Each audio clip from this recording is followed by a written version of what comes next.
to 20 weeks. The state's Republicans passed a so-called fetal heartbeat bill last July with some exceptions for rape, incest, or to save the life of the mother. However, the law is facing legal challenges. Now it's up to the state's highest court to decide. Election Day is still over 4 months away, but this year Americans heard from the two leading presidential candidates earlier than ever before. Nearly 4 years since they last shared a stage, President Joe Biden and former President Donald Trump sparred Thursday night during the CNN presidential debate.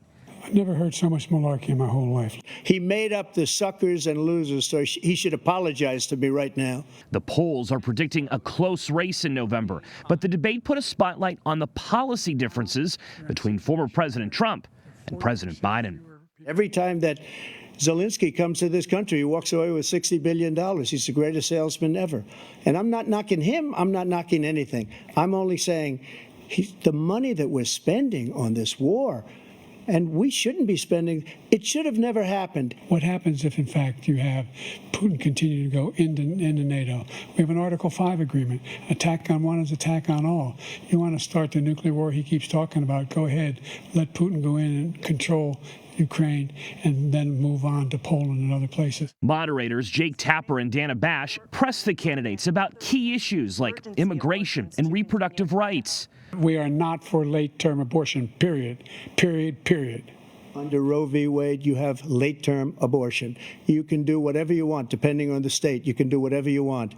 We don't think that's a good thing. We think it's a radical thing. Both candidates now plan to hit the road following the debate and campaign off their debate performance. Former President Trump is heading to Virginia Friday. President Biden will campaign in North Carolina. Joe St. George, Scripps News, Atlanta. Hey there, good morning. A beautiful view from our Wada Sky Cam. We've had wonderful sunrises, and I think when we come back on Monday, we're going to notice a bit more orange to that glow on account of the Saharan dust. But hey, that's Monday's problem. Right now, it's a smooth commute along 181, and we don't seem to have any problems. So let's look at those traffic maps. Yeah, green. It's looking good between Portland and downtown Corpus Christi. If you're heading on into town, whether you're taking Ocean Drive, SPID, Saratoga, the Crosstown, all of our major thoroughfares are looking like a smooth ride this morning, too. The best part of this morning's commute, I don't have to tell you about terrible delays approaching NAS Corpus Christi. In fact, we're moving pretty smoothly right now, 21 miles per hour, our average speed out there in NAS Drive. This stretch of SPID looking good, as is Waldron Road and Flower Bluff Drive. And if you're making your way out along the island, the JFK Causeway, Park Road 22 and 361 are delay-free as well. So as you head out this morning, make sure you stay safe and drive safe. That's a look at your traffic report. When we come back, we'll take a full look at your weekend forecast ahead.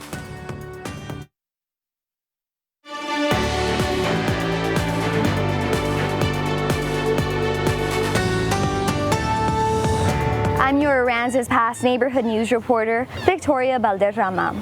Some musicians here in this community tell me there's a deep-rooted history of jazz and blues in the Coastal Bend, which many have forgotten. But there is a push to help this music reemerge. It was pretty easy to find some blues, but recently it had been a little more difficult. Celeste Trevino is a spectator, someone who has an appreciation for blues music. It was special to her partner, Jack Payne, a well-known name in the blues industry. Now she's hoping to help other aspiring musicians make their dreams come true. So he was really well known for being like a mentor to musicians around the area. And so we're hoping with the scholarship fund that we can kind of continue that legacy to help mentor. The Jack Payne Scholarship Fund is one way the newly formed Texas Coastal Bend Blues Society hopes to make a difference. The president of the group, Frank Butler, says they intend to ignite the local music scene. Aransas Pass is a great place for the center of this to start and in the Corpus vicinity. In fact, the Coastal Bend Blues Society will be hosting the second annual Jack Payne Waterfront Blues Festival this Saturday at Dorados. Bringing this sound back is long awaited by many fans. There's quite a few musicians, whether it be country or blues or jazz, that came from Corpus Christi originally that are either doing well or are retired or, or passed away. That being said, the board of directors is on a mission to support local musicians as they work to perform at more venues and play at festivals, ultimately going on tour, cutting records, and making money. For $50, a band can join the Texas Coastal Bend Blues Society, and we got their back. All their gigs are going to be on our website. People wanting to become members of the Texas Coastal Bend Blues Society can scan the QR code on your screen right here or go to our website, that's kristv.com.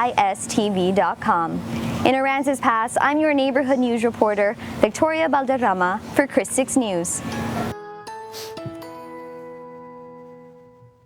Hey there, happy Friday to you. We finally made it to the end of the week and the weekend is upon us, but let's talk about how much daylight we're going to be seeing today. We've passed the summer solstice, so our days are technically getting shorter all the way through the first day of winter, the winter solstice, but we've got plenty of daylight today. Officially, sunrise kicking off in 19 minutes, and we won't say goodnight to the sun until about 8:30 tonight. So the con to that is that's a lot of daytime heating that we'll be dealing with here across the coastal bend, but it's a beautiful start so far. Let's show you one of our sky cams. This one, the CCAC sky cam out at Snoopy's, and folks are having a great time this morning in Laguna Madre. I hope they know that we've been watching them all morning and we're a little bit jealous.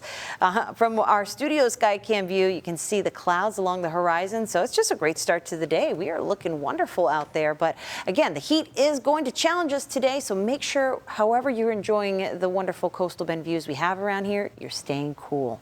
All right, temperatures in your neighborhood this morning looking like this and feeling like the number in yellow. Now, if you're closer to the coast, well, we've got a bigger difference. 84 at NAS Corpus Christi, feeling like 95. 84, the same temperature in Port A, feeling a little warmer at 96, and we're cooler in Rockport, 82, feeling like 90. Once you move away from the coast, those temperatures and the feels like temperatures have less of a difference, and we drop into the 70s, so a slight difference, but more comfortable when you factor in the humidity, and that's not going to last very long because once the sun rises, we are going to be heating up, and that means we'll be needing these heat advisories shown in orange that are going to blanket the coastal bend today. Only a few counties not included in this, but please pretend that you are, because there's not a huge difference between feeling like 108 or 110. It's hot, and you need to make sure that you're practicing your heat safety tips. So everything in orange here, a heat advisory that begins at noon. It goes until 7 o'clock tonight, and it means your feels like temperatures are going to range from 110 to as high as 114. Lasting for a period of 2 hours or longer. So we want to make sure that we're taking those breaks indoors and staying hydrated on this Friday so we can enjoy the weekend ahead. But yeah, in Corpus Christi, it looks like we'll get to that 114 mark around 2 p.m. So it's a little earlier of onset today, and we won't feel cooler than 100 degrees until the late evening hours. So your Friday night plans, shorts, short sleeves, tall glass of water. That's what's on the agenda for tonight. As far as rain goes, we were looking at better rain chances when we started this week, but things have dwindled. That's the nature of weather forecasting, especially when you have Saharan dust on the way. So not looking at a whole lot other than maybe a straight isolated shower today, and that's more likely for inland places like Alice as you go through the heat of this afternoon. Tomorrow, maybe a few early morning sprinkles along the coast, but nothing really to write home about. Something that is worthy of writing home about: Saharan dust making its way across the tropical Atlantic on into the Gulf of Mexico and sticking around for the end of this weekend into the beginning of this week. And Saharan dust is known to do a couple of things because we see it at the beginning of every summer. It happens yearly. It tends to limit tropical activity and rain chances for us when it gets here. It can be a respiratory irritant, so if you're somebody who's more sensitive, maybe have asthma, it might be a good idea to avoid being outdoors. But it does create beautiful sunrises and sunsets. Glowing oranges and reds are amplified when we have Saharan dust. But yeah, it does tend to minimize activity in the tropics, so why are we seeing so much going on? Well, if we look out into the Atlantic, this is all riding south of that dust, so it's not really doing a good job on beating up on those tropical waves, but they're 2,000 miles away. They're not a problem for us. The area of interest that is closer to us, low chance of development. It's not really focusing on the coastal bend, so maybe some rough surf out along the coast, but we're already looking at a moderate risk of rip currents as we head on into this weekend, so be careful out there and wear the sunblock.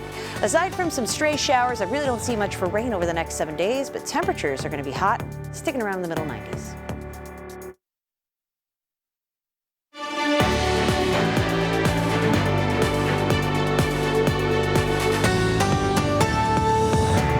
A new report says drivers are losing 42 hours a year due to traffic congestion in 2023. It also says that there's a new maddening phenomenon, and that is the midday traffic. The nation's biggest cities are struggling to escape traffic jams. Transportation analytics company INRIX released its 2023 Global Traffic Scorecard this week, and while New York City traffic eased last year, it still topped the rankings as the most congested city in the world. In the U.S., Chicago and Los Angeles held onto their second and third place rankings from 2022 as the most congested cities, increasing their average time in traffic to 96 and 89 hours, respectively. The top three busiest corridors in the U.S. are I-4 West in Orlando, Florida, I-5 South in Los Angeles, and I-95 North in Stamford, Connecticut. Bob Pesciu, who co-authored the INRIX report, says a new midday rush hour emerged last year, with average hourly traffic at noon jumping 23% from 2019. They're not leaving for the office at 7 in the morning. Or 6 in the morning, like in the past. So we're seeing that kind of trip demand to go to work shift to the midday. Skylar McKinley with AAA says cities are working on ways to incentivize people to ditch their cars and shift to public transit. This is one reason why you see conversations, as there was just one in New York City, about congestion pricing for the urban core. We've seen in the American West, for example, a lot of success with park and rides. Remember, you can't be mad at traffic, you are traffic. Thomas Hoppo, Scripps News. Well, that's one of the reasons why we love living in the coastal bend. We don't usually have to deal with any kind of strenuous traffic around here. We are all on island time. Sometimes anyways. But yep, that's pretty much what we have in your traffic report so far. The view from the CCAC camera out at Snoopy shows we don't have much trouble to tell you about from this view. So we're going to head on over to your drive times this morning, where things not looking too bad anywhere along the coastal bend.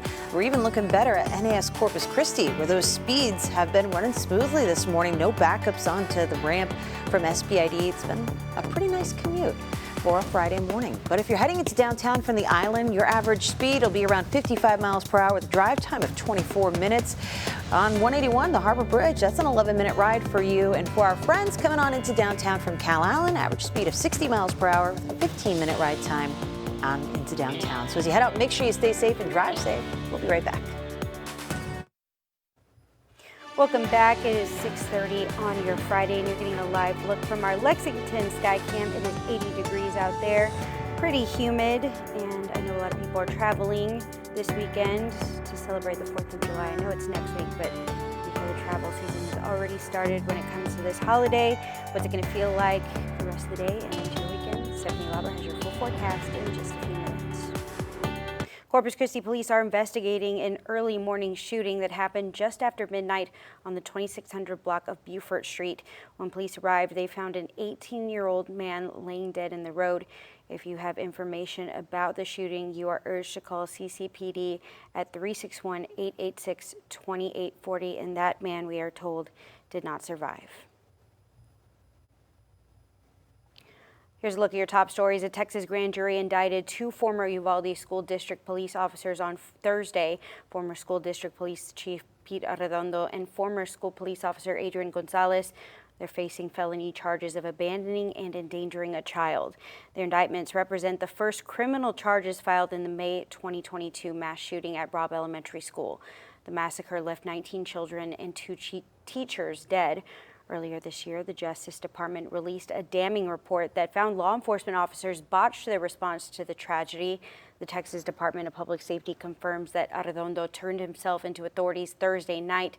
A jail official says he was booked on 10 counts of child endangerment and now criminal negligence.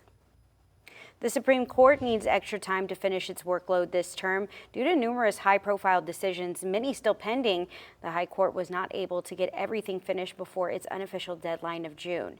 In an announcement Thursday, the Supreme Court said it will issue opinions on Friday and Monday.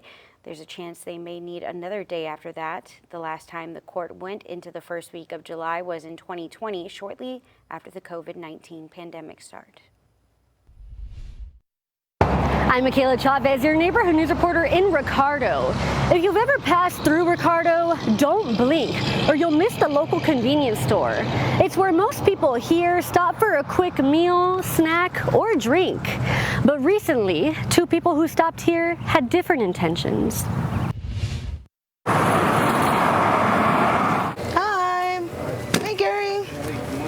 What's up? Usually I greet everybody whenever the door opens, whatever. But when I greeted these people, they weren't like, they kind of just kept looking straight. So I was like, oh, it was like the gut feeling of, oh man, what's gonna happen now? Cheyenne was the only employee working the night of the crime. She says there was nobody else in the store when the man and woman came in and split up.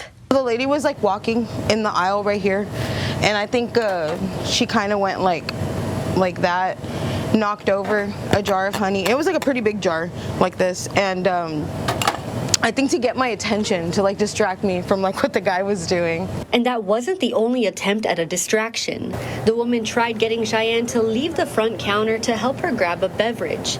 Meanwhile, the man was on the opposite side of the store, lingering around Cheyenne's boss's book bag that was left on a table where he thought it was safe.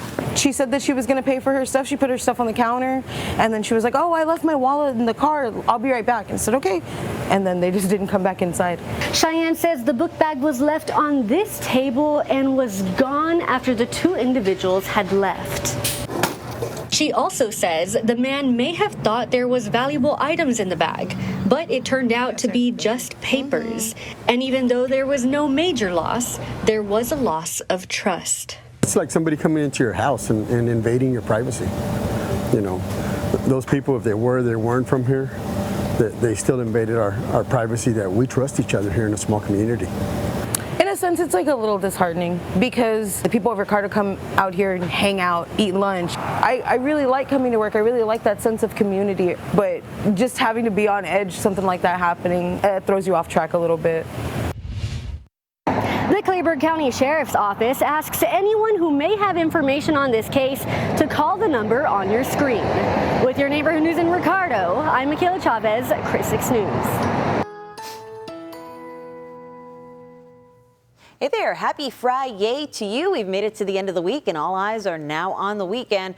Something that probably doesn't surprise you is that we are still going to be contending with dangerous heat on through this afternoon and into the weekend. So let's start off with that. Heat alerts on deck for this afternoon. They'll begin at noon and go until 7 o'clock tonight. Take a look for yourself. A large swath of the coastal bend under these heat alerts. The flavor today, heat advisory. That's what's shown here in orange. So here's what that means.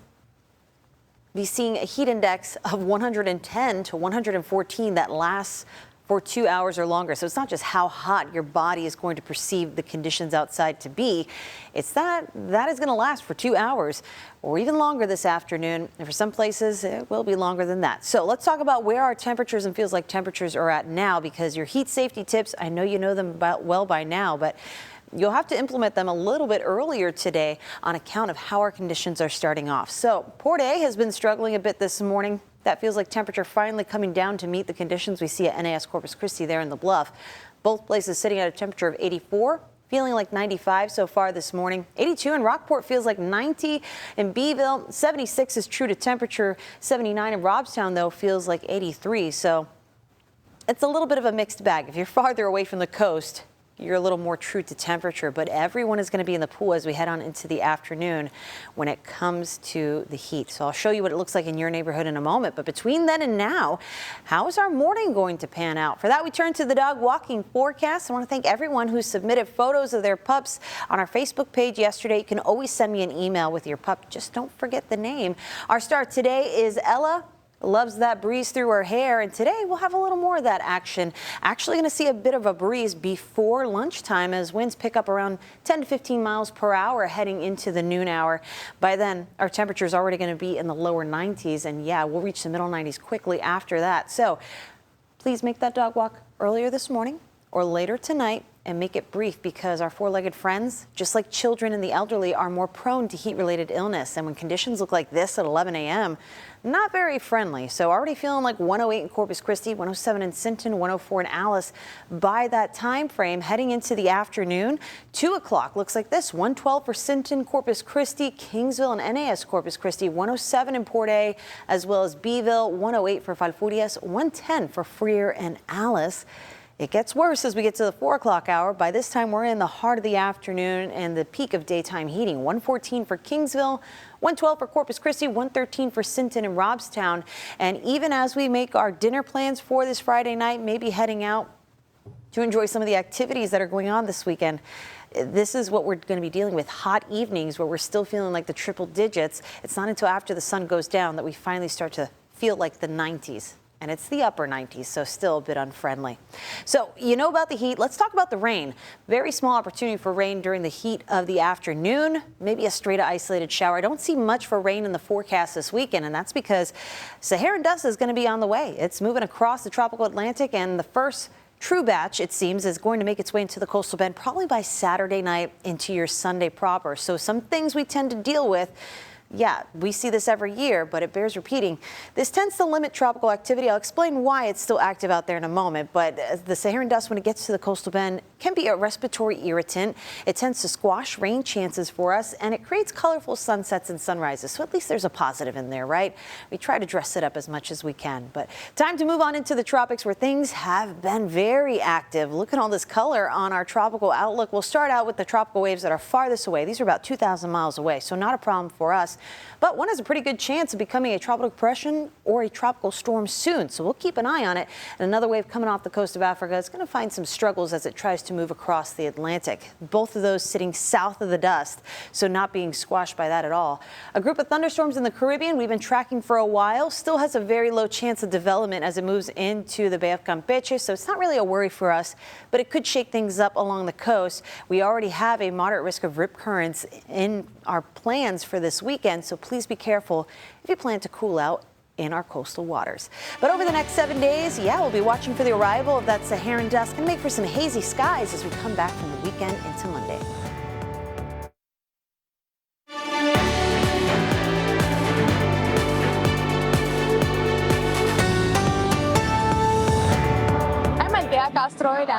Your neighborhood news reporter in Robstown, where the 3rd annual Coastal Bend Mariachi Festival is taking place, where students not only get a chance to learn about the mariachi music, but they also got a chance to connect with the mariachi culture. On Thursday, the annual 3-day Coastal Bend Summer Mariachi Camp came to an end at Robstown Early College High School. Over 160 students of all ages participated in this camp. This event brought teachers from all over the country and even from Mexico, all here with the same goal: to help students learn more about music. Andrew Salinas was one of the teachers at the camp. He says one of the goals was to expose them to the culture behind mariachi music. It helps keep it alive by allowing people to be expressive with the native language, but also allowing people to hear what it sounds like and listen to all these beautiful different stories that are told about two lovers or about epic heroes or about anything, really. Students say the experience was one of a kind. The best thing I took away from it is that it's not all about how long you take, it's about how you perform it. It's about how much time and effort you do. It's not always about how you do it in the end. It's always the fun of it.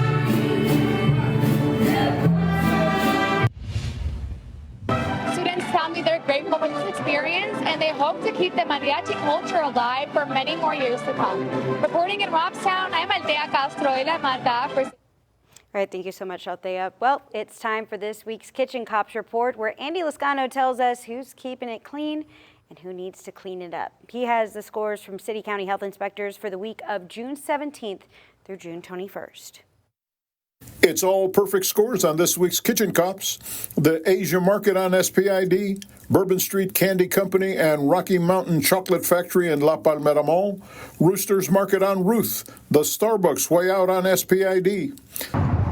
Yay! Also earning a 100, the Buttercrust Bakery Store on Saratoga, and I got to admit, I was looking forward to, anticipating the great bakery smell that comes from making many of these products, but The ladies working here told me they don't do that here. All the products you see, they're delivered by truck from San Antonio every day. And then customers like David come and buy it and use it as chicken feed. And guess how much he paid for all of this? How much money is that right there? $8.12. The total thing? Yeah, for the whole basket. $8.12 for all of this bread. Yes, sir. By the way, the ladies working here told me they are not allowed to appear on camera, but congratulations, Buttercross Bakery. Also earning 100s, the Coffee Spot on Waldron, Daiquiri Shack on South Staples, the HEB Plus in The Bluff, Jason's Deli on Airline, and the McDonald's on South Alameda. All of them also earn perfect scores from inspectors. Thank you for keeping it clean and safe for your customers. To see this week's places and scores, they're on our website, christv.com.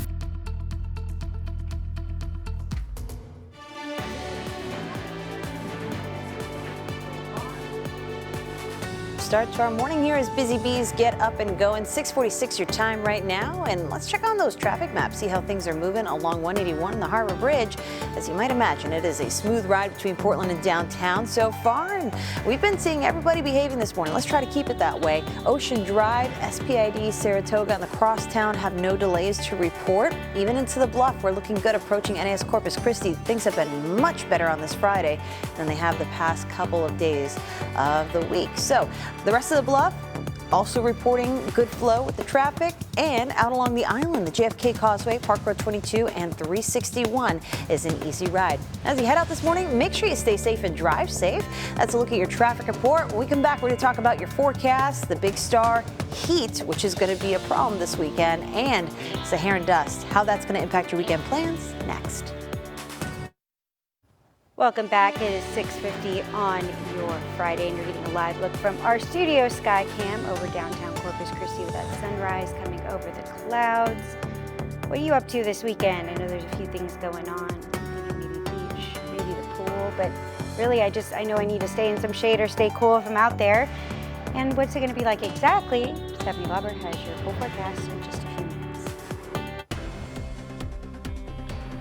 President Biden and former President Donald Trump squared off last night in the first presidential debate of the 2024 election cycle. The night included questions about the economy, the January 6th attack, and Trump's recent criminal conviction. Our Deputy Political Director, Joe St. George, joins us live in Atlanta. Good morning, Joe. I know there was quite a few, but what was one key moment of last night's debate?